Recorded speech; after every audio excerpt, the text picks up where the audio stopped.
네, 현대비평론 11주차 강의를 시작하겠습니다.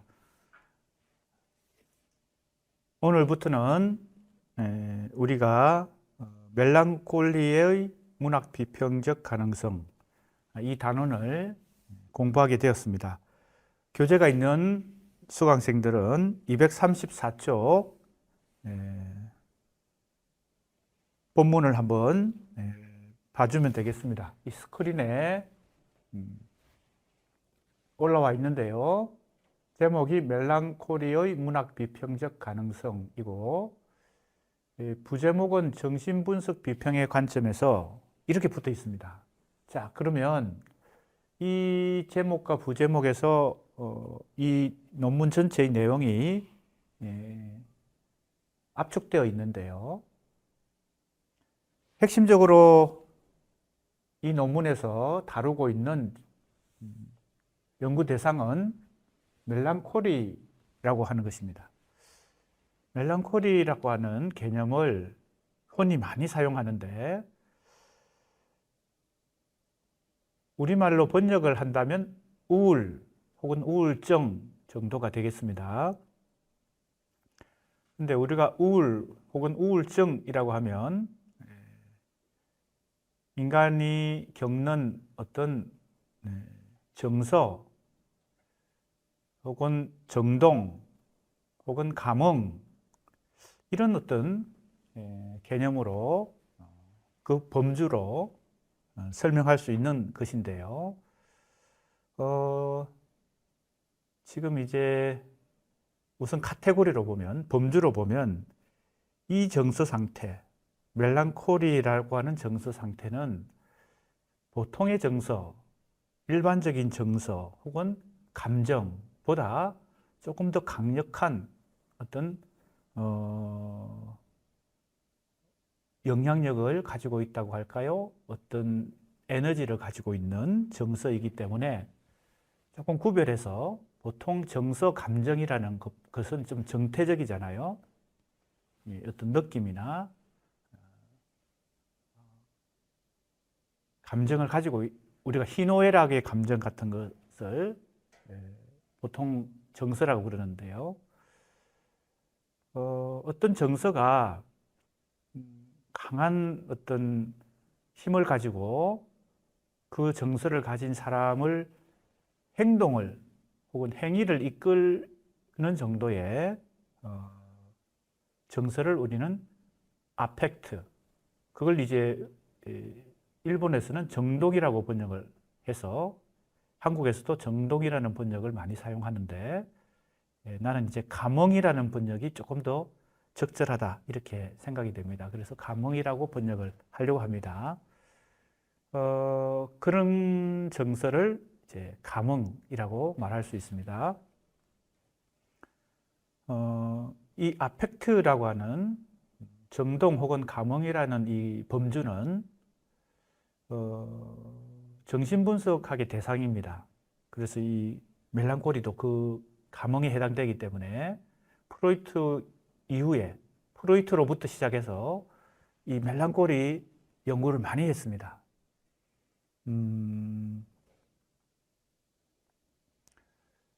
우리가 흔히 매스컴에서도 많이 듣는 얘기 중에 하나가, 유명인들이, 이제 연예인들도 있고 뭐 운동선수도 있고 정치인도 있고 상당히 사회적으로 널리 알려진 유명인들이 갑자기 자살을 하거나 이런 어처구니 없는, 그래서 깜짝 놀랄 정도의 어떤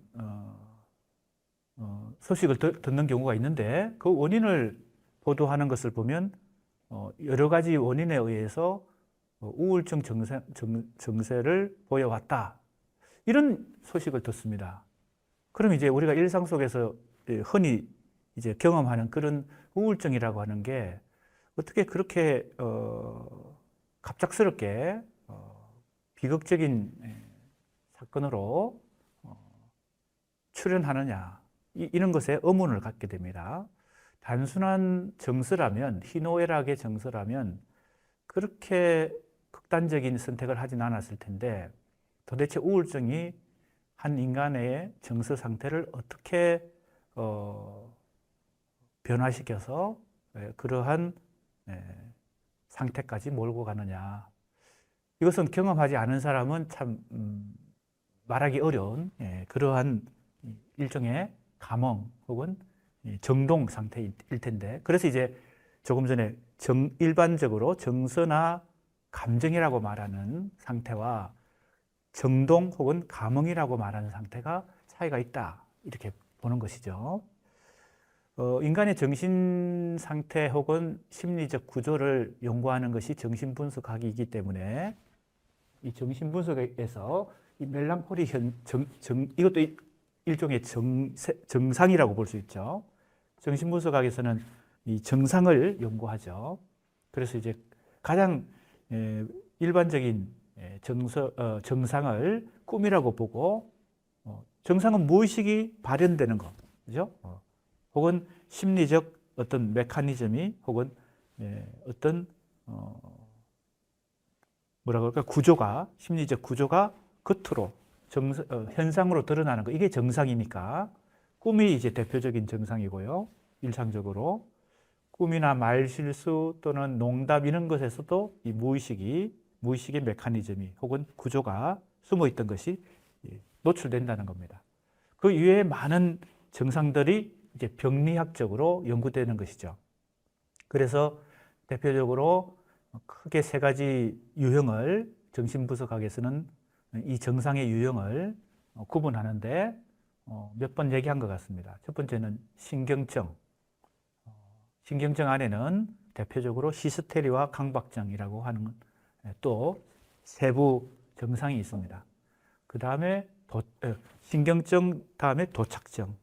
도착증 안에도 여러 가지 세부 정상들이 있겠죠. 성도착증도 있고 어복도착증도 있고 트랜스젠더 같은 경우도 이 도착증에 해당된다, 이렇게 보는 것이죠. 이 정신분석의 입장에서 이걸 이제 임상적으로 정상을 구분하는 것입니다. 세 번째 단계가 바로 이제 분열증, 일종의 정신병 단계입니다.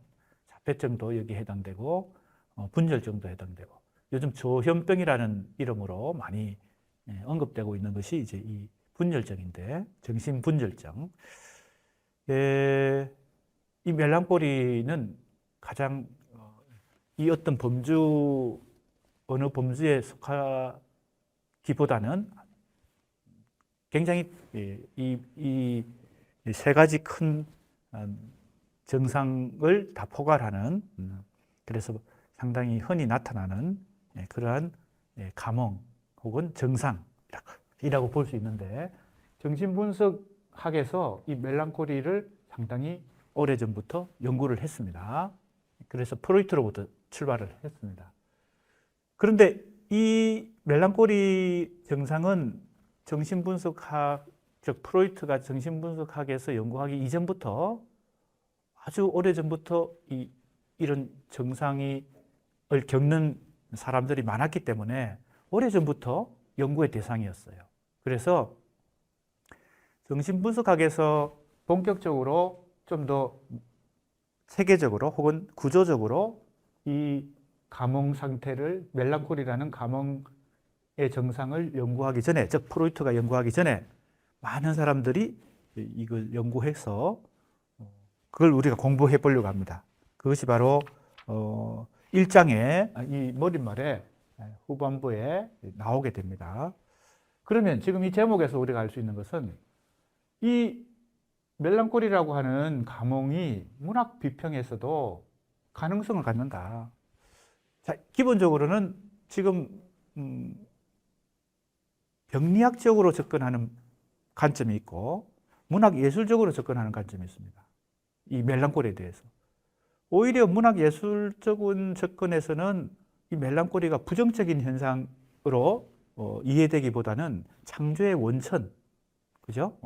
뭐 예술가들이 혹은 작가나 시인들이, 문학 예술인들이 이 멜랑콜리를 겪는 사람들이 많다는 겁니다. 오히려 이것이 뭡니까?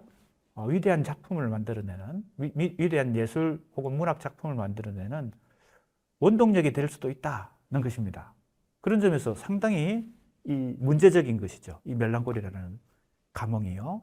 그래서 병리학적으로 치료가 필요한 부분으로 인식되기도 하고, 문학 예술의 원천이 되기도 하고, 그런 어떤 크게 보면 양가성을 갖는 그런 감흥이라고 볼 수 있습니다. 그래서 정신분석학에서 어떻게 멜랑콜리를 분석하는지를 집중적으로 이 논문에서는 먼저 다루고, 그것이 문학 비평에서 어떻게 활용될 수 있는지 살펴보려고 하는 것입니다.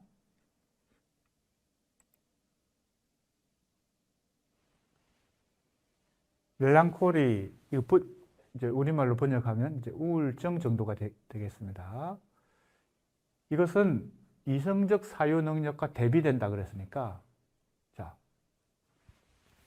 이성과 상당히 다른 대비되는 측면입니다. 이 감흥은요. 모든 감흥이 그렇지만, 감흥이라는 것이 이제 정서성, 에너지를 가진 강력한, 그죠? 영향력을 가진 정서라고 그랬잖아요. 그러니까 이것은 이성과는 다른 어떤 영역인데, 감정적인 영역이기도 하고 무의식적인 영역이기도 합니다. 무의식이란 말이 중요한데, 이것은 내가 자각을 하거나 뭡니까? 의식하는 차원의 범주가 아닙니다. 나도 모르게 이 멜랑콜리에 빠져드는 것이죠. 젖어드는 것이죠. 어떤 원인이 있겠죠. 그래서 그것의 원인이 뭐냐, 그리고 진단을 해서 처방까지 할 수 있는 방법을 많은 사람들이 연구를 했던 것입니다. 자, 비이성적 영역인 멜랑콜리는 주로 10년의 고독, 이건 고독과 관련되어 있습니다. 보통 다른 가족이나 친구나 혹은 타인과 인간관계를 잘 맺고 살던 사람이 이 멜랑콜리에 빠지면 혼자만의 세계에 침잠하게 됩니다. 관계가 성립이 잘 안 되는 거죠. 자, 이것이 첫 번째, 10년의 고독. 자기 내면에 빠져들게 됩니다. 그리고 광기를 보이기도 하고 퇴폐적인 충동 등과 관련되는 현상으로 오래전부터, 그게 이제 그런 증상을 겪는 사람들이 많았기 때문에 그렇게 이해됐겠죠. 그래서 이 의학에서 많은 관심을 가졌습니다. 왜? 이건 치료가 필요하다고 생각했겠죠. 그래서 서양에서는 체액병리학, 체액을 이 사람의 이 건강 상태와 관련이 있다고 서양에서는 많이 생각했습니다. 동양에서는 뭐예요? 이것에 해당되는 게 체질이죠. 체질. 4가지 유형의 인간의 타고난 체질이 있다. 그죠? 이것이 이제 한국에서는 이재마라는, 그죠? 의학자가 사상의학이라는 것을 발전시켰는데, 그게 중국에서 이렇게 수용이 됐는지 정확하게 내가 그것은 모르겠습니다만, 체질이라는 게 있습니다. 그것과 상당히 유사합니다. 그러나 이제 이것은 서양에서 체액을 가지고 어떤 사람의 건강 상태나 심지어는 성격까지, 그죠? 이걸로 진단하는 것이죠. 심리학에서도 물론 그랬겠죠. 정신분석학 이전에 심리학이라는 학문에서도 연구를 했고 관심을 가졌고, 또 조금 전에 얘기했듯이 철학에서도 또는 문학과 예술에서도 연구를 했다는 겁니다. 자, 멜랑콜리에 대한 해석에는 부정적 관점과 긍정적 관점이 공존한다. 조금 전에 내가 대표적인 걸 얘기했죠. 의학에서는 이걸 치료 대상이니까 부정적이다. 이거 고쳐야 된다. 그죠? 문학예술에서는 이게 어떤 생산의 혹은 창조의 원천이 되기도 한다는 겁니다. 그래서 부정적인 관점부터 살펴봅니다. 주로 이제 의학 쪽이겠죠. 여기 나옵니다. 고대의 체액병리학, 근대의 풍토심리학. 이제 서양에서 발전한 어떤 일종의 의학의 유형입니다. 그 다음에 근대 계몽주의. 계몽주의는 가장 인간의 정신 능력 중에서 이성을 최고의 가치로 생각하는 게 계몽주의입니다. 그죠? 우리가 잘 아는 근대성의 토대를 이룬 것이 계몽주의죠. 자, 이제 하나씩 살펴봅시다. 이것은 이제 우리가 프로이트로부터 출발하는 정신분석학에서 좀 더 체계적으로 이 멜랑콜리를 분석하기 때문에 이것은 이제 조금 간단하게 살펴보겠습니다. 자, 바로 체액병리학인데요. 이것은 히포크라테스, 서양 의학의 아버지라고 불리는 히포크라테스가 관심을 많이 가졌어요. 그래서 사람의 몸이 공기, 불, 흙, 물, 그죠? 이 네 가지 원소에 상응하는 체액이 있다. 이렇게 생각한 거죠. 상당히 비교 연구의 대상이 될 수 있습니다. 동양의 체질병리학과 서양의 체액병리학을 네 가지로 구분했다는 것이 공통점입니다. 그래서 혈액, 점액, 황담즙, 흑담즙으로 구성을 하는데 네 가지 체액이 있는 것인데 그 중에 흑담, 그런 피를 가지고 있는 사람. 이건 동양의 체질도 그런데 서양의 체액도 타고나는 거겠죠. 그죠? 이건 그러니까 운명적인 것입니다.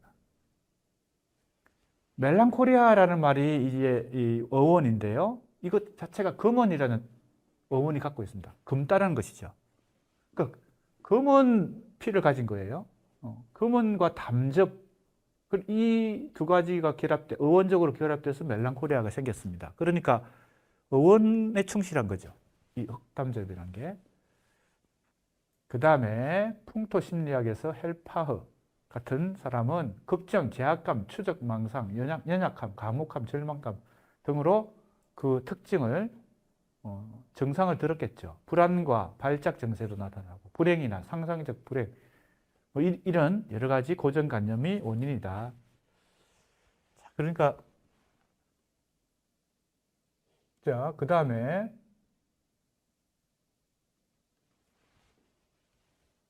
자, 근대 이후에도 멜랑콜리가 연구가 되어서 대표적인 이 저서가 로버트 버튼의 멜랑콜리의 해부입니다. 이 우리나라에 번역도 되어 있습니다. 멜랑콜리 해부 2004년에 한국에도 번역이 되어 있습니다. 이것이 이제 근대 이후에는 서양에서 이 멜랑콜리를 좀 더 자세히 분석한 대표적인 저서입니다. 도시를 병든 육체로 파악했다는 것을 보면 이 멜랑콜리는 도시인들이 주로 겪는다고 본 것 같아요. 그러니까 근대 산업혁명 이후에 영국에서 이 멜랑콜리를 겪는 사람들이 많아졌기 때문에 이 연구가 멜랑콜리의 원인은 이 문명과 관련이 있다. 그죠? 도시 문명과 근대 이후에 산업혁명 이후에 이 기계 문명과 관련이 있다. 이렇게 생각한 거겠죠. 그래서 병든 육체는 도시와 관련되고요. 치유되지 않는 감정인데 도시와 사회적 삶과의 연관 속에서 멜랑콜리를 파악한 것이 굉장히 특징적입니다. 이제 이것은 근대 이후의 영국의 상황과도 관련되겠죠. 그 다음에 계몽주의 중에서는 아까 계몽주의도 멜랑콜리를 부정적으로 보는 편에 속한다 그랬죠. 자, 한스 유르겐싱스는 멜랑콜리와 계몽주의라는 저서에서 철학적, 종교적, 문학적 담론을 분석하면서 멜랑콜리가 행복이나 이성에 위배되는 강신과 통일시되었다. 그러니까 합리적 이성이나 또 종교적 경건주의와는 다른 경향을 보이는 것이죠. 그래서 소위 말하는 광기, 즉 광기란 말이 뭐예요? 그 말 자체가 합리적 이성으로 이해가 안 되는 어떤 언행을 하는 것이 광기죠. 행동을 보여주는 거. 자, 이제 지금까지는 아주 간략하게만 이제 요약했습니다. 부정적으로 보는 관점입니다. 이제 긍정적으로 보는 관점이에요. 주로 철학에서도 그 다음에 문학과 예술에서도 제시됩니다. 키케로, 아리스토텔레스를 인용하면서 지성인은 멜랑콜리한 자이기 때문에 정신적으로 느린 것에 대해서 슬퍼하지 않는다. 정신적으로 좀 느리다는 겁니다. 이 멜랑콜리에 빠지면요. 우울해지니까, 그죠? 발랄한 정신이 사라지니까. 그러나 지성인들은 이 멜랑콜리한 특성을 가진다. 이렇게 얘기했습니다. 상당히 단편적인 얘기들이죠. 어찌 보면요. 게테도 멜랑콜리가 시적 재능에 아늑함을 준다. 셀링도 자연의 심오한 특성이다. 그래서 모든 삶에는 멜랑콜리가 연결되어 있다. 쇼펜하우어는 지성과 멜랑콜리를 통해 비루한 자신의 상황을 인식할 수 있다.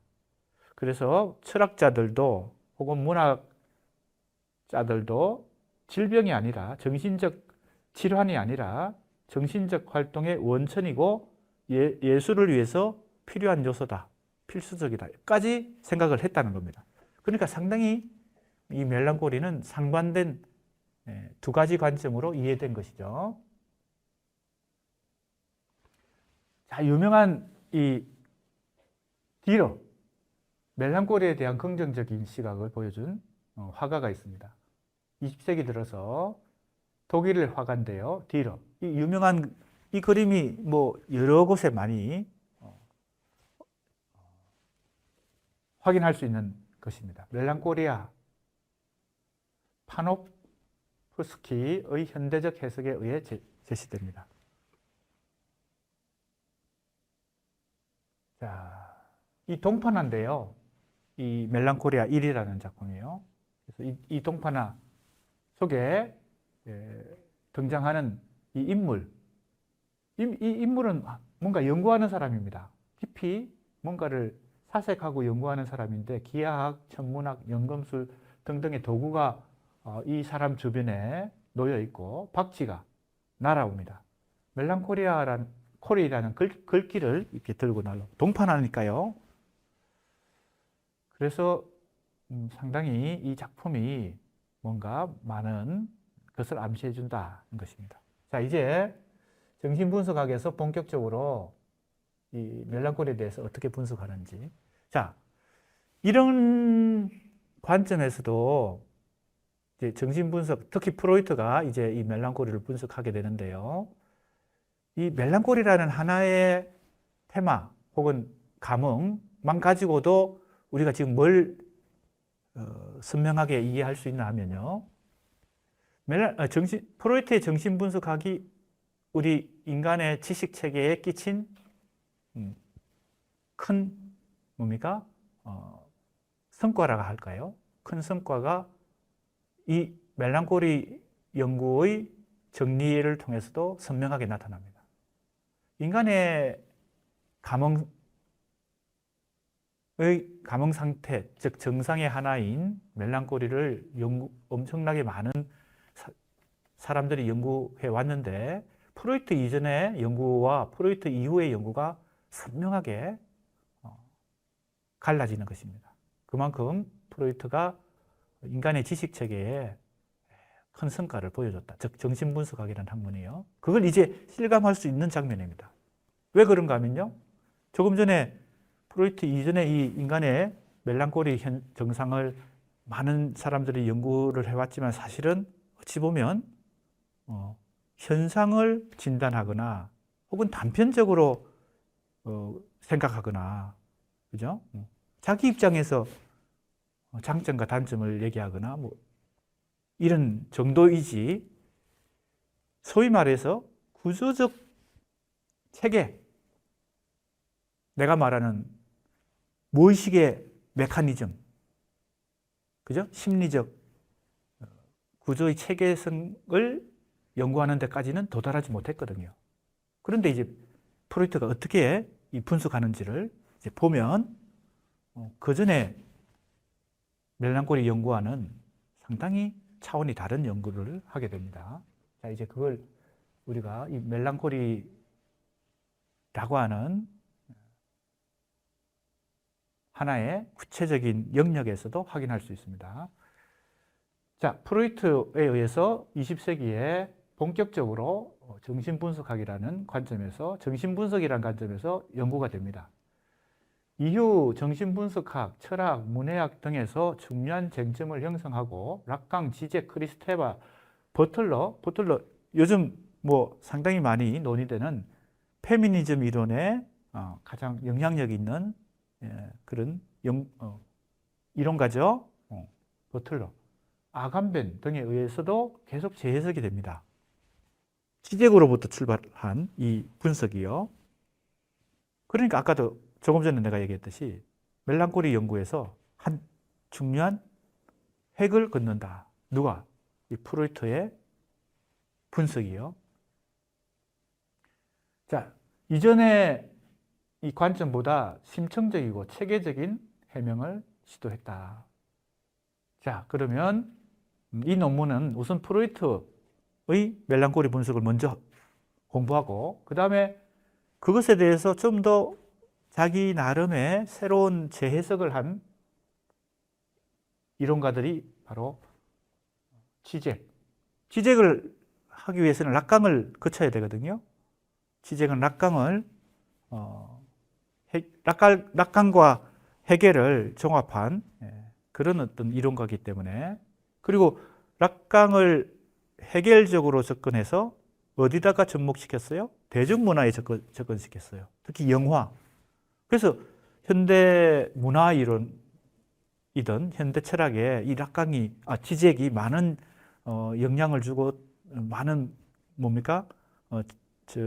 독자층을 형성한 이유도 이 세 가지를 종합했다는 것이 조금 뭡니까?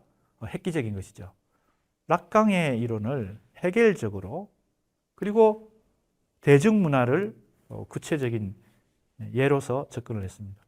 그런데 근본적으로 지젝은 마르크스주의자거든요. 그래서 지금도 활동을 하고 있고 전 세계적으로 강연을 많이 하는데 한국에도 두세 번 왔죠. 그래서 많은 사람들이 모여서 지젝의 강연도 듣고 생중계까지 되고 뭐 그런 엄청나게 인기 있는 철학자입니다. 지금 활동하고 있는 이 지젝, 조금 있다가 프로이트 공부한 이후에, 그래서 지젝의 멜랑콜리 분석도 우리가 이 논문 속에서 공부할 텐데, 지젝을 이해하기 위해서는 락강을 우선 잘 알아야 됩니다. 그래서 락강의 멜랑콜리 분석도 공부한 이후에 지젝을 공부하고 그 다음에 크리스테바. 여기 크리스테바가 있는데 버틀러가 페미니즘에 아주 최근에 영향력 있는 이론가라면 크리스테바는 프랑스 페미니즘 이론가 이리가레이, 그죠? 그 다음에 크리스테바, 이 프랑스의 정신분석학적 페미니스트들이죠. 역시 크리스테바도 정신분석학을 토대로 기호학과 접목시켜서 연구한 사람이기 때문에 이 맥락에서 공부를 해보도록 하겠습니다. 그래서 사실 이 멜랑콜리에 대한 정신분석적 고찰은 프로이트로부터 시작해서 그 다음에 락강, 지젝, 크리스테바, 아까 얘기했듯이 주디스 버틀러까지, 그 다음에 최근에 조르주 아감베까지 이렇게 연결되는 그런 맥락을 갖고 있습니다. 자, 멜랑콜리에 대한 정신분석적 고찰은 기본적으로 정신분석학에서 연구됐고요. 그 다음에 이게 철학에도 사회학에도, 왜? 사회 현상도 크게 보면 정신분석을 활용해서 대중심리, 그죠? 대중정신분석, 이렇게 사회정신분석으로 갈 수 있죠. 정신분석이 개인의 무의식을 연구한다고 시작했지만 사실은 그걸 사회에 적용하면 대중심리학으로 갈 수도 있고 어떤 사회 현상을 정신분석적 관점으로 접근해서 고찰할 수도 있죠. 그 다음에 현대문학 연구에서도, 현대문학 연구나 비평에서도, 즉 문학 연구에도 이 멜랑콜리가 활용이 됩니다. 자, 앞에서 문학과 예술을 하는데 이 멜랑콜리가 그 창조적 원천을 제공했다라고 많은 사람들이 이전부터 생각해 왔기 때문에, 그리고 그런 연구가 있어 왔기 때문에 이 멜랑콜리와 이 문학과 예술 사이에도 상당한 연결고리가 있다. 이렇게 볼 수 있죠. 그래서 새로운 문학적 징후에 대해서도 정확한 해석을 할 수 있다. 실제로 한국 문학 연구나 비평에서도 멜랑콜리에 대한 정신분석적 관점을 활용하는 경우가 특히 최근에 와서 많은 성과를 얻고 있다라고 하고 6번 각주가 붙어 있습니다.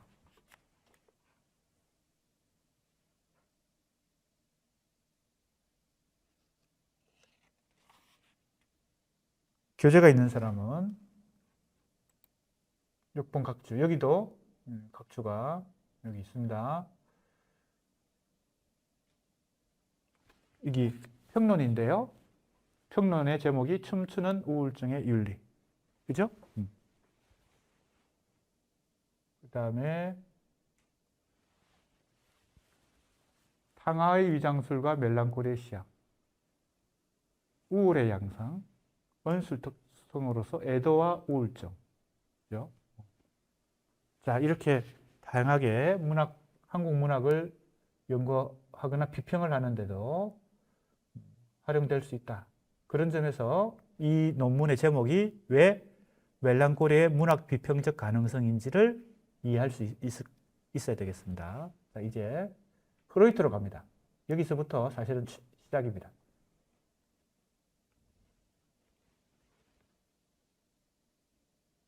자, 이렇게 세 가지 제목을 달았어요. 중간 제목입니다. 프로이트하고 세 가지가 뭡니까? 동일시로의 퇴행, 애정병존, 과학증 이렇게 했어요. 이것은 프로이트가 멜랑콜리를 분석한 그 체계적 정신분석의 핵심 개념을 제시해 놓은 것입니다. 그래서 우리 교재는 이렇게 핵심을 정리하는 개념 위주로 핵심 개념을 중심으로 정리를 해 나가면 도움이 됩니다. 자, 프로이트가 멜랑콜리를 분석하는 핵심은 이 세 가지다. 이렇게 볼 수 있습니다. 차례대로 우리가 좀 자세히 공부해 보겠습니다. 프로이트가 쓴 논문이 우리나라에 프로이트 전집이 나와 있기 때문에 이 논문도 프로이트 전집 속에 들어 있습니다. 애도와 멜랑콜리. 언제 발표했어요? 1917년. 1917년. 지금으로부터 100년도 조금 더 넘었죠. 100년 전에.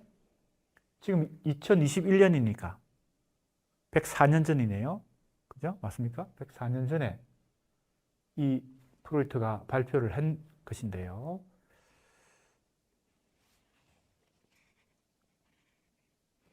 프로이트 전집에는 슬픔과 우울증 이렇게 번역이 되어 있습니다. 이걸 슬픔이라고 했고요.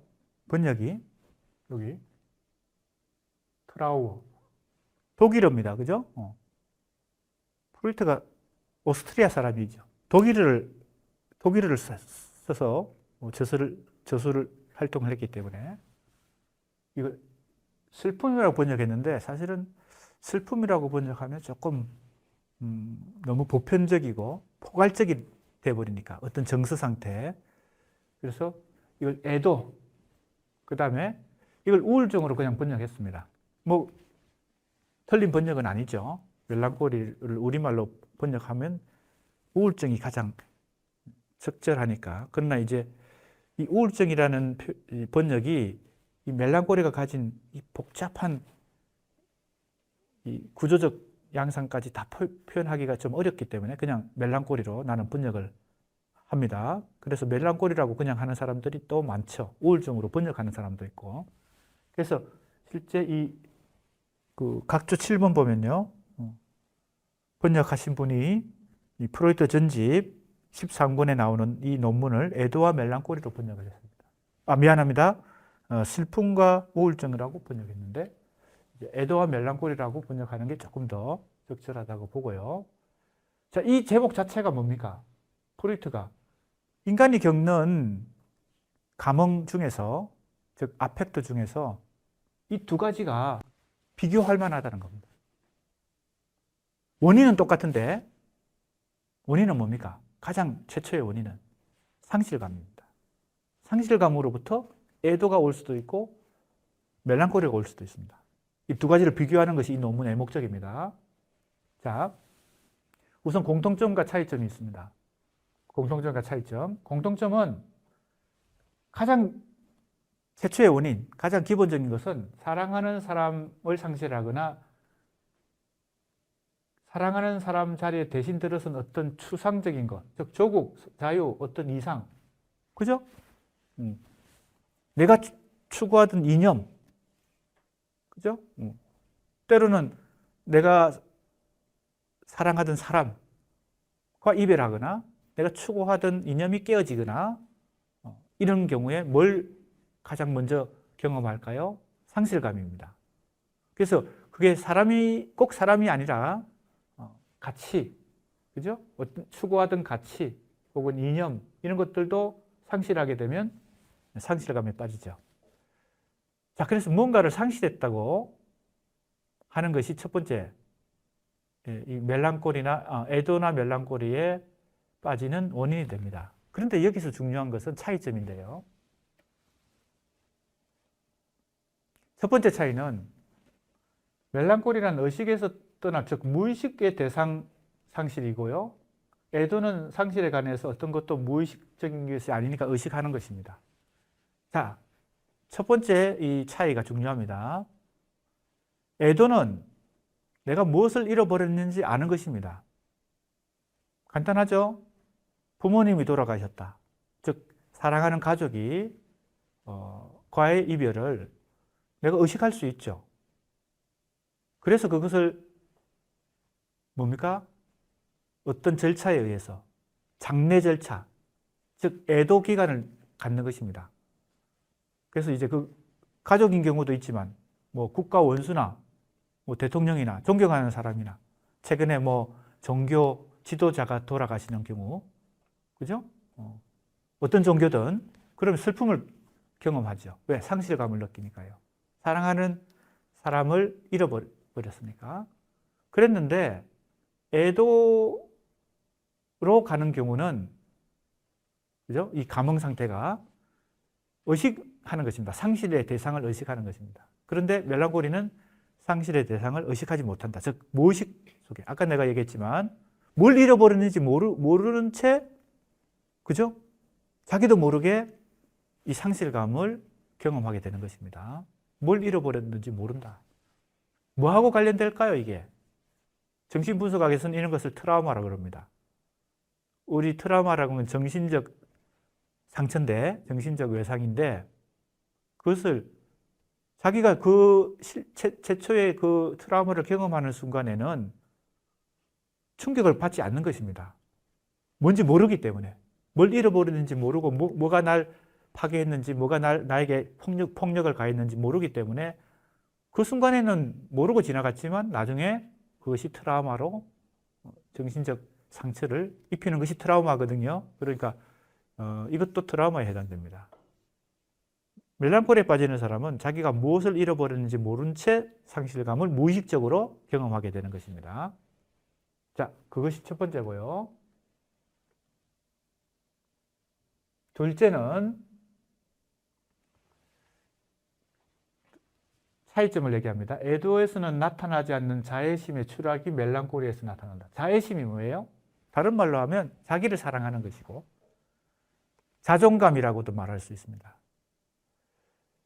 기본적으로 평소에는 모든 주체가 자애심, 자기애를 기본적으로 가지고 살아갑니다. 프로이트가 인간의 기본적인 본능을, 가장 기본적인 충동 혹은 본능을 자기 보호 본능이라고 얘기했습니다. 생각했습니다. 이거는 이제 지금 이 멜랑콜리 분석과 상관없이 다른 어떤 프로이트의 개념을 지금 내가 설명하는 것입니다. 가장 근본적인 인간의 본능 혹은 충동은 자기 보호 본능이다. 왜? 그것은 인간만 그런 건 아니죠. 모든 생명체는 자기가 우선 보호돼야 되죠. 그건 본능이기 때문에 내가 뭐 배운 게 아니고 타고난 것이죠. 자기 몸을 먼저 보호하고 자기 정신을 보호하고 그게 이제 자기애와 관련됩니다. 자기 보호 본능, 자기애. 그런데 그것이 기본적인 것이고 근본적인 것인데 자기애가 추락한다는 것은 자책감을 갖는 것입니다. 자책감, 쉽게 얘기하면요. 자기한테 책임이 있다고 생각합니다. 이럴 때 뭐가 생긴다고요? 멜랑콜리가 생긴다. 애도는 상실을 했지만 그 책임이 나에게 있지 않다고 생각합니다. 그죠? 예를 들면 부모님이 돌아가셨거나 사랑하는 애인하고 헤어졌는데 이별을 했는데 책임이 나한테 있지 않다고 생각하면 어떻게 됩니까? 그 애도 기간을 겪은 후에, 그죠? 그래서 이제 우리가 장례식이라는 것도 그래서 치르는 거죠. 애도 기간을 갖는 것입니다. 사랑하는 사람하고 연애를 하다가 헤어졌는데 애도 기간이 지나면 다시 뭐예요? 평소의 이 심리 상태로 돌아와서 새로운 사람과 만나서 또 연애를 할 수 있습니다. 이게 애도입니다. 그죠? 애도와 멜랑콜리의 차이를 지금 두 가지를 얘기했습니다. 첫 번째는 멜랑콜리는 무의식적으로 상실감을 느낀다는 거고 애도는 의식적으로 상실감을 느낀다는 거. 그게 첫 번째 차이고 두 번째는요. 바로 이 자애심과 관련됩니다. 다른 말로 하면 자책감이죠. 자책감을 가지는 것이 뭐예요? 멜랑콜리고 그걸 가지지 않는 게 애도입니다. 멜랑콜리의 경우는 자아가 빈곤해진다 그랬어요. 애도는 빈곤해지고 공허해지는 것이 세상이지만 멜랑콜리의 경우는 바로 자아가 빈곤해진다. 이렇게 프루트 한 말 그대로 인용했습니다. 프루트의 전집에 있는 걸 그대로 인용 표시죠. 따옴표 2개짜리. 그러니까 애도를 겪는 사람은 자기한테 책임이 있는 것이 아니라고 생각하기 때문에 물론 슬프지만 그죠? 그 애도 기간이 지나면 다시 정상으로 회복될 수 있습니다. 내가 예를 들었죠? 부모님이 돌아가시거나 사랑하는 애인과 이별했을 때 가장 우리가 쉽게 경험할 수 있는 일이기 때문에 내가 우리 학생들에게 실감나게 하기 위해서 이런 예를 드는 것입니다. 지금 예를 든 경우만 애도나 멜랑콜리를 경험하는 건 아닙니다. 모든 상실이 원인에서 이 애도나 멜랑콜리가 발생할 수 있습니다. 자, 그걸 구체적으로 프로이트는 어떻게 설명하나 하면요. 이 애도의 경우 리비도로 설명합니다. 리비도는 투여하거든요. 사랑하는 사람에게 내 감정을 투여하죠. 그죠? 경제학적인 용어로 보면 투자입니다. 투자. 투여를 했는데 이게 상실이 됐잖아요. 사랑하는 대상이 상실됐잖아요. 내 감정을 다른 말로 리비도를 투여했다가 다시 회수합니다. 돌려받는다는 겁니다. 그렇게 되면 투여했지만 상실됐을 때는 슬픔을 느끼지만 즉 애도의 기간이 지나서 그 리비도가 다시 회수되면 내 리비도는 다시 뭡니까? 마이너스였다가 플러스가 됩니다. 즉 정상으로 회복된다는 겁니다.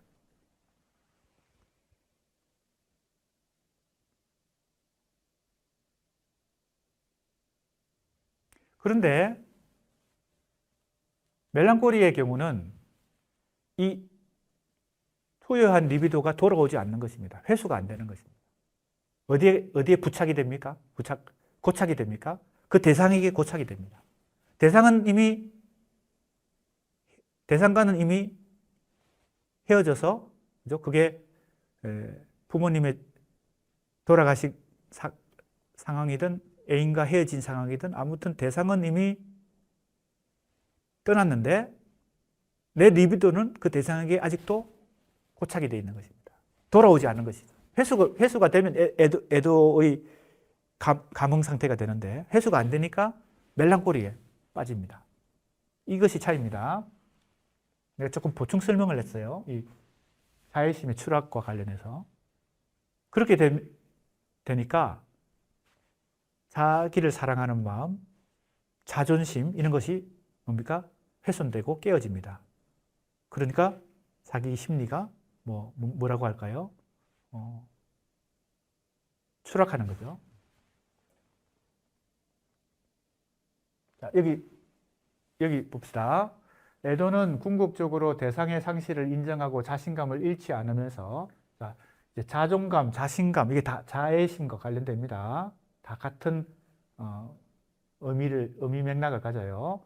새로운 대상을 찾는 수 있습니다. 왜? 리비도가 해소되었으니까 그 리비도를 가지고 다시 어떤 관계를 맺을 수도 있고 사랑을 다시 할 수가 있습니다. 그런데 멜랑콜리는 타자를 상실했는데 자기를 비난합니다. 자책감을 한다 그랬죠? 자애심이 추락하고 원인이 나한테 있다 이렇게 생각한다는 것입니다. 궁극적으로는 자아가 빈곤해집니다. 자의심이 추락하니까요. 자책감을 가지고 하니까. 그래서 급기야는 멜랑콜리의 주체는 자신을 쓸모없고 무능력하고 도덕적으로 타락하다고 스스로 비난하는 이게 자책감이죠. 자책감을 가지고 사회에서 처방되고 오히려 내가 벌을 받아야 된다라고까지 생각합니다. 나한테 내가 잘못했으니까. 벌을 받아야 속 편한 것이죠. 그죠? 그런 심리 상태가 된다. 이게 이제 멜랑콜리에 빠진 사람의 심리적 경험입니다. 그러니까 겉으로는 아무 변화가 없는데 그 사람의 이 무의식 속에 혹은 심리 속에서는 엄청난 소용돌이가 지금 발생을 한 거죠. 그죠?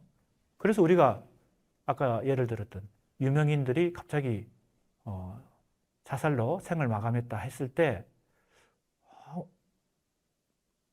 주변 가족이나 심지어는 가족이나 이웃들도 그런 변화를 못 느끼는 거죠.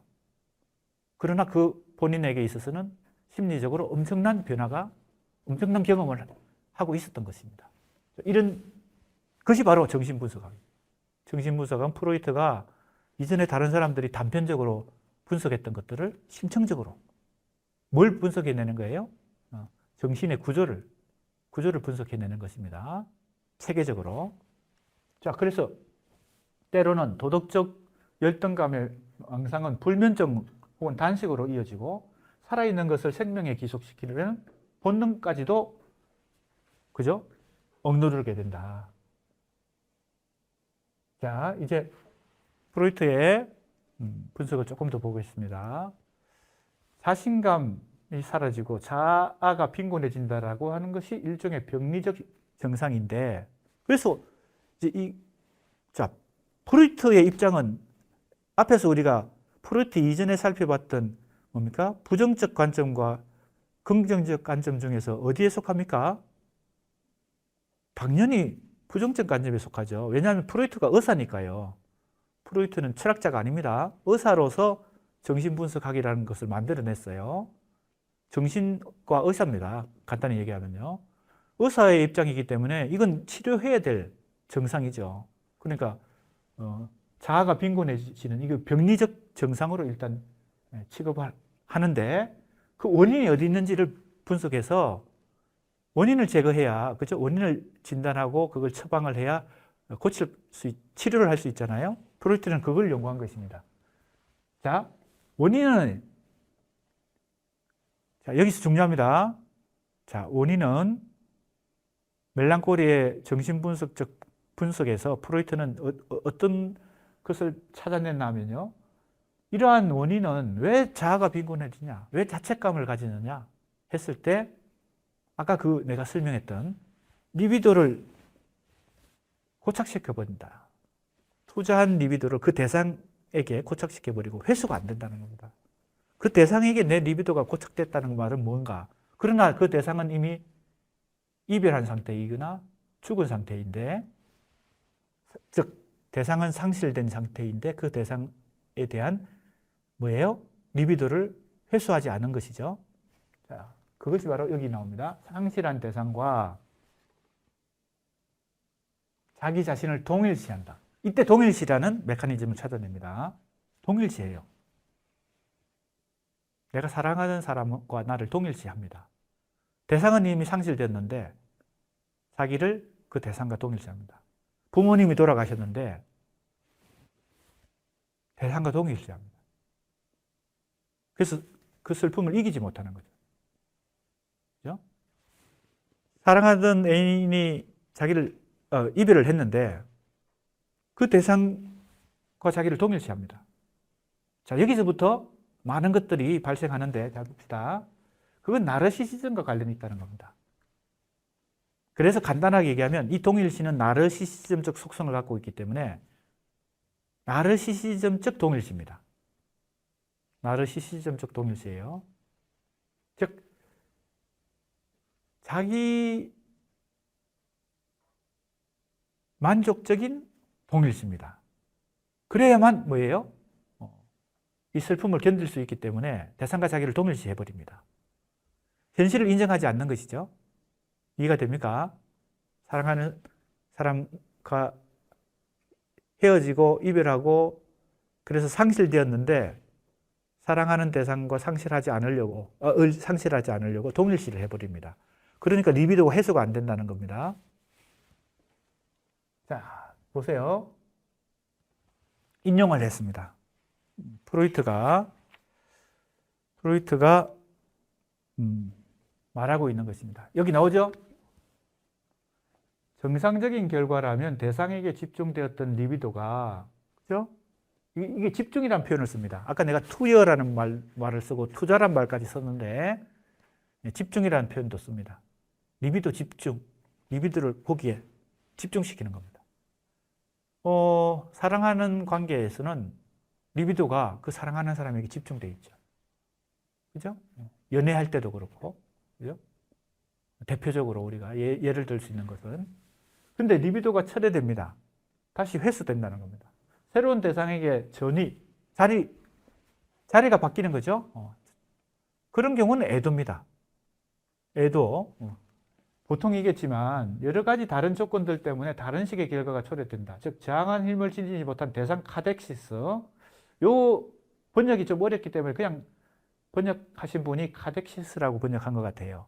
근데 이거는 번역을 굳이 한다면 이것도 일종의 군사 용어 같은데 점령입니다. 점령. 보통 우리가 전투를 할 때 어떤 고지를 점령해야 되잖아요. 좋은 위치에서, 그죠? 유리한 조건에서 전투를 해야 승리할 수 있죠. 그렇기 때문에 어떤 공간을 혹은 장소를 점령하려고 합니다. 그게 카덱시스입니다. 이 리비도 집중하고 거의 비슷한 얘기입니다. 어떤 내 심리 상태가 뭘로 점령이 되어 있는 거죠? 그러니까 대상 카덱시스, 대상에게 내 리비도가 집중되어 있는 거, 이걸 대상 카덱시스라고 그럽니다. 결국 사라지게 되고, 그죠? 반면에 자유로운 리비도는 다른 대상을 찾는 대신에 자아 속으로 들어간다. 이 자아 속으로 들어갔다는 말을 내가 아까 뭐라고 표현했어요? 나르시시즘이라고 그랬죠. 나르시시즘. 그리고 나르시시즘 속에서 대상과 자기를 동일시합니다. 그러나 자아 속에서도 그 리비도는 어떤 특별한 방식으로 이용되는 것이 아니라 오직 자아를 포기한 대상과 동일시하는 데만 기한다. 대상과 자기를 동일시합니다. 그게 나르시즘적으로 작동합니다. 그래서 내가 그걸 종합해서 두 가지를 종합해서 뭐라고 간단하게 얘기할 수 있어요? 나르시시즘적 동일시입니다. 자, 아까 첫 번째 제목이 뭐였어요? 이 프로이트의 첫 번째 제목이 동일시로의 퇴행이죠. 자, 이 퇴행이란 말이 나르시시즘적 퇴행이라는 뜻을 갖고 있습니다. 자, 나르시시즘적 동일시라고도 말할 수 있습니다. 같은 말이에요. 나르시시즘적 동일시인데 이것을 퇴행이라고 말했습니다. 나르시시즘은 퇴행적 요소가 있거든요. 그죠? 심리적으로 자기로 돌아가고 어린 시절로 돌아가고 이게 나르시시즘의 속성이고요. 그걸 퇴행이라고 말할 수 있습니다. 동일시하는 대상과 자기를 동일시하는 것은 이미 벌어진 사건을 되돌리려고 하는 것입니다. 과거로 돌아가려고 하는 것입니다. 헤어지기 전 단계로 돌아가고자 하는 것. 그렇기 때문에 퇴행입니다. 그것은 나르시즘이 작용하고 있고 동일시가 작용하고 있습니다. 구체적으로.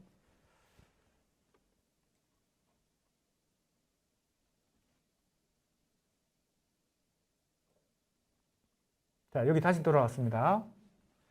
동일시란 말. 자, 동일시가 왜 나르시즘과 관련이 있고 또 퇴행과 관련이 있는지 다 그것이 연결되어 있습니다. 그래서 그 포기된 대상의 그림자가 자아에 드려진다. 그림자가 왜 드려졌을까요? 대상과 자아를 동일시했는데 대상은 이미 상실되었기 때문에 그림자라도 그림자만 뭡니까? 획득할 수 있죠. 그렇기 때문에 이 멜랑콜리에서는 대상의 그림자와 자기를 동일시하게 됩니다. 그때부터 자아는 마치 그것이 떠나버린 대상이라도 되는 듯 특수한 기관에 의해 대상처럼 취급될 수가 있죠. 대상의 그림자를 붙들고 대상인 것처럼 생각하면서 계속 동일시를 하면서 집착하는 것이죠. 자, 멜랑콜리의 심리적 메커니즘을 한번 잘 생각해 보세요.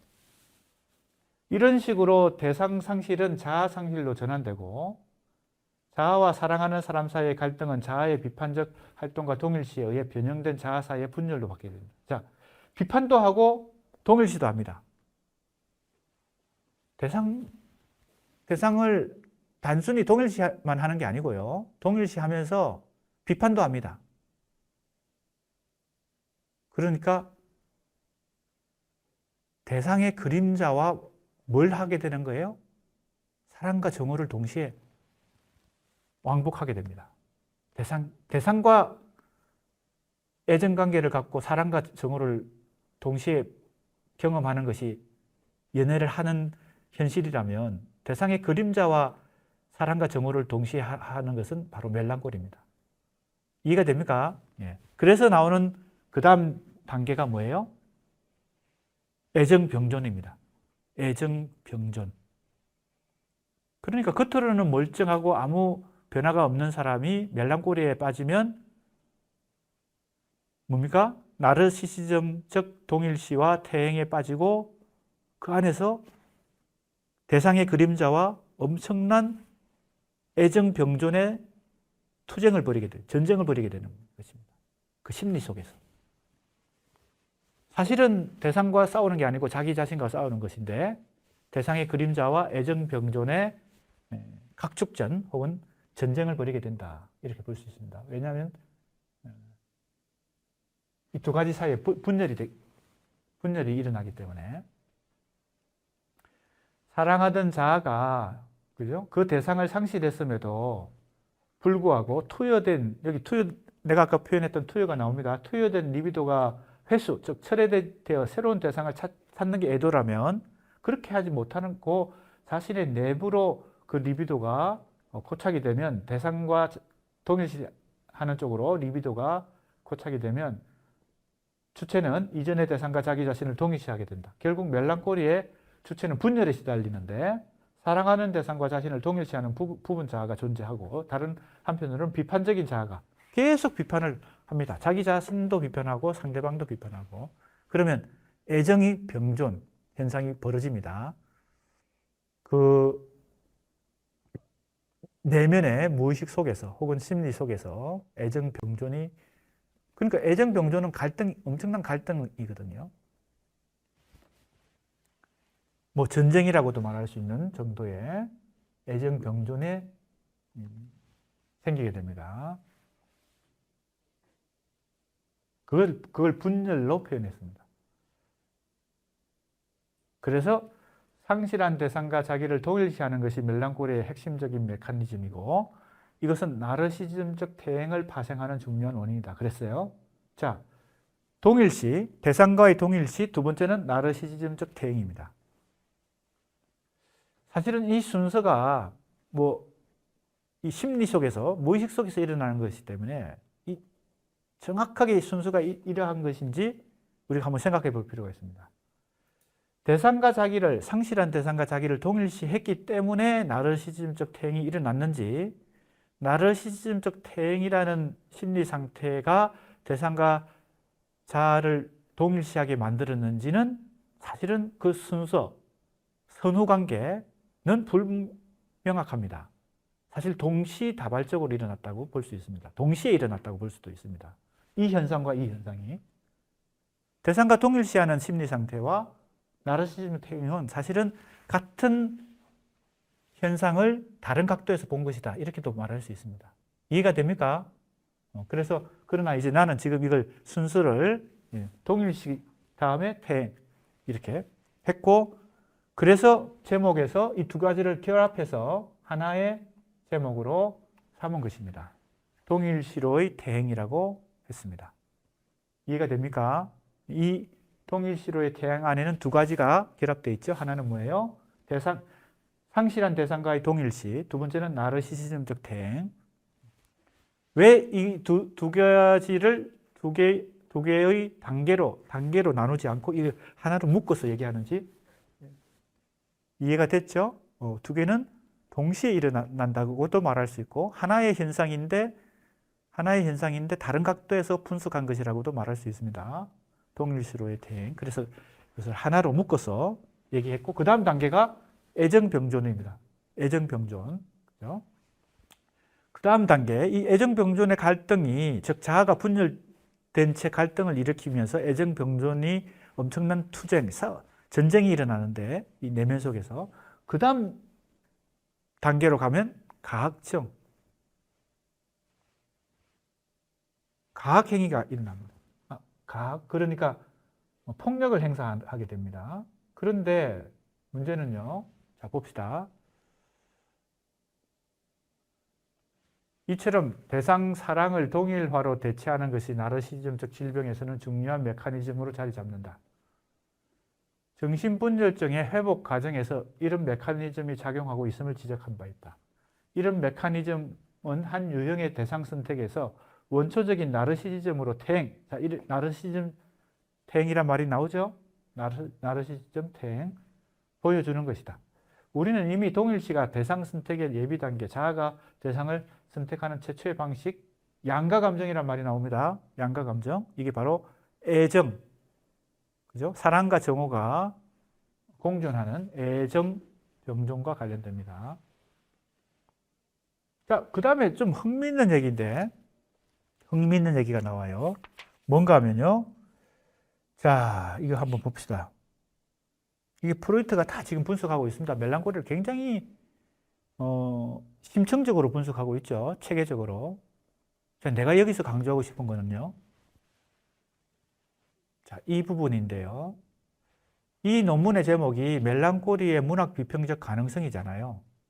멜랑콜리를 분석하는 이 프로이트의 이 심층적 분석을 우리가 참고해서 이 멜랑콜리가 문학 예술에도 아주 깊이 관여되어 있거든요. 문학 작품, 시나 소설에도 멜랑콜리라고 하는 이 뭡니까? 정동 혹은 감흥 상태가 상당히 많이 발견됩니다. 그것은 창작을 하는 시인이나 작가에 속한 것이기도 하고, 그 멜랑콜리는 그 시인이나 작가가 창작해서 만들어낸 그 예술 작품에 포함되어 있기도 합니다. 이 멜랑콜리가 예술가의 내면에도 있지만 이 작품 속에도 있습니다.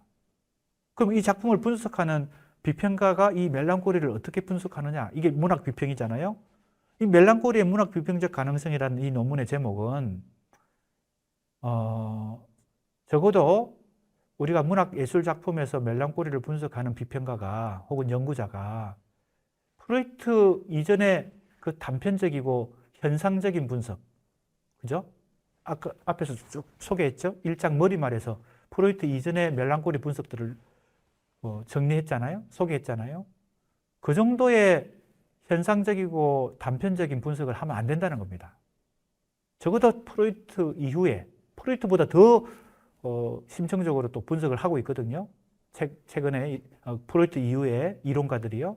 그러니까 우리가 문학 작품을, 시나 소설을 분석할 때 멜랑콜리를 프로이트가 분석하는 이 정도의 심층적 분석보다 더 나아가야 된다. 그런데 문학 작품을 연구하는 연구자나 비평가가 단순하게 문학 작품의 현상에 나타난 멜랑콜리, 표면적인 멜랑콜리, 그걸 그냥 단편적으로 분석하는 정도로만 해가지고는 이제 수준이 도달하지 못한다는 겁니다. 그래서 이제 지금 이 단원에서 우리가 프로이트의 멜랑콜리 분석을 공부하는 이유는 그 자체를 이해할 필요가 있기도 하지만 그건 기본적이고, 이제 문학 비평을 할 때 작품에 나타난, 예술 작품에 나타난 멜랑콜리를 프로이트처럼 체계적으로 혹은 심층적으로 분석할 수 있는 능력을 가져야 된다는 얘기를 하고 싶은 것입니다.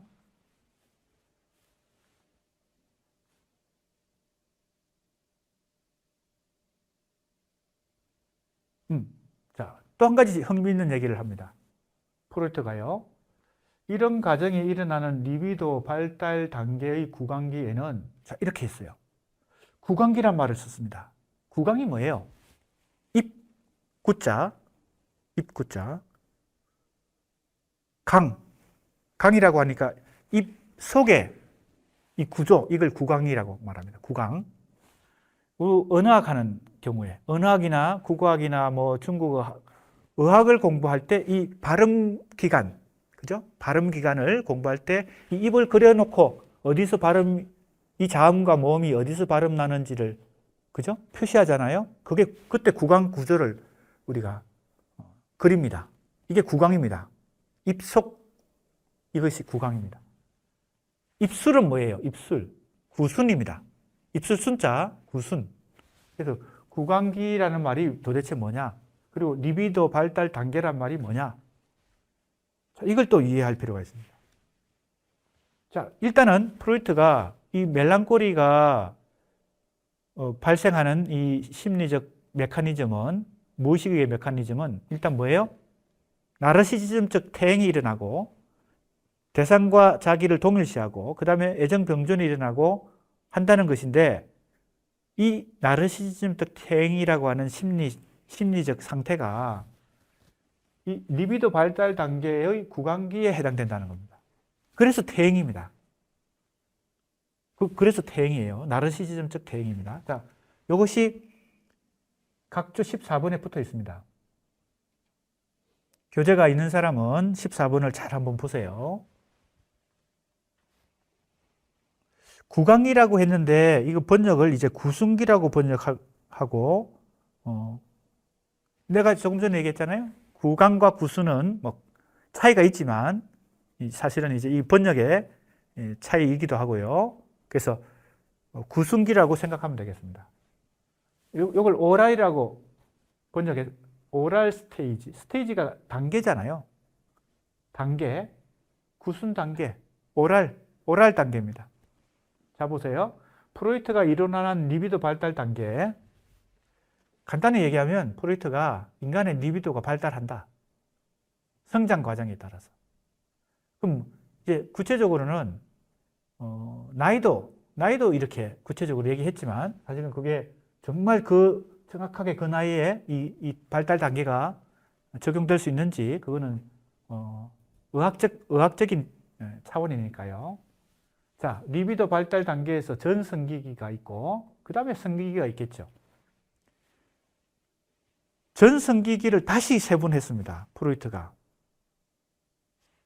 어린아이가 성장하는 과정에서 리비도가 이 단계를 밟아서 발달한다는 것인데, 자, 성기기 이전에 전성기기를 다시 세분하면 구순기, 그러니까 이 리비도 발달 단계에서 어린아이가 이 쾌감을 느끼는, 리비도의 쾌감을 느끼는 가장 최초의 단계가 구순기입니다. 너무 쉽게 이해될 수 있는 것은 어린아이는 입술로 자신의 리비도를 실현하는 거죠. 구현하는 것입니다. 대표적인 현상이 뭐예요? 엄마의 젖을, 그죠? 입술로 빨아서 영양분도 획득하고 사랑도 경험하고 엄마의 사랑도 받아들이게 됩니다. 그러니까 입술이, 그죠? 구강 혹은 구순이 이 욕망의 중요한 실현 단계가 되는 거죠. 그러다가 항문기로 전개되고요. 항문으로 쾌감을 느끼는 거. 그 다음에 남근기가 오고요. 그 다음에 성기기가 옵니다. 이건 전성기기를 셋으로 나눈 것이니까요. 전성기기 단계에서 이제 성기기 단계로 오면 성기를 중심으로 성적 쾌감을 느끼면서 리비도를 실현하는 거. 이것이 이제 성기기입니다. 어린아이가 어른으로 성장하는 과정에서 리비도 실현 과정입니다. 자, 이 중에서 구성기를 한번 지금 살펴봅시다. 이 시기에 성적 쾌감은 주로 음식 섭취를 동반하는 구강과 입술. 자, 그래서 구강이 나오고 입술이 나오는 게 입술이 이제 구순입니다. 구강과 구순의 흥분과 결부되어 있습니다. 그래서 영양 섭취 활동은 대상관계를 표현하고 조직하는 의미작용을 선택적으로 제공합니다. 먹고 먹히는 의미작용이 어머니와의 사랑의 관계를 표현합니다. 그래서 조금 전에 내가 예를 들었잖아요. 엄마의 젖을 빨아서 먹을 때 단순히 물질적인 영양분만을 섭취하는 게 아니고 사랑도 섭취하는 것이죠. 그래서 그것이 의미작용을 합니다. 먹고 먹힐 때. 그래서 이 구성기 단계의 리비도는 먹고 먹히는 관계로 설명이 간단하게 될 수 있습니다. 자, 그러면 어느 단계까지 갔다는 겁니까? 태행이. 이 성기기 이전에 전 성기기 중에서도, 그죠? 전 성기기 중에서도 1단계까지 퇴행한 것이죠. 구성기까지 퇴행한 것. 심리적으로. 나르시시즘이 일어나서 구성기까지 퇴행을 했다. 이렇게 볼 수 있겠습니다. 이게 이제 프로이트의 분석입니다. 흥미있는 분석이죠. 그래서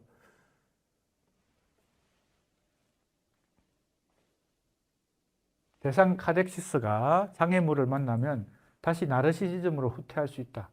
동일시가 대상 선택의 예비 단계, 자아가 대상을 선택하는 최초의 방식이라는 사실은 대상 카덱시스가 나르시즘적 성향이 강한 리비도 발달 단계의 구성기로 퇴행한다. 구성기로 퇴행한다.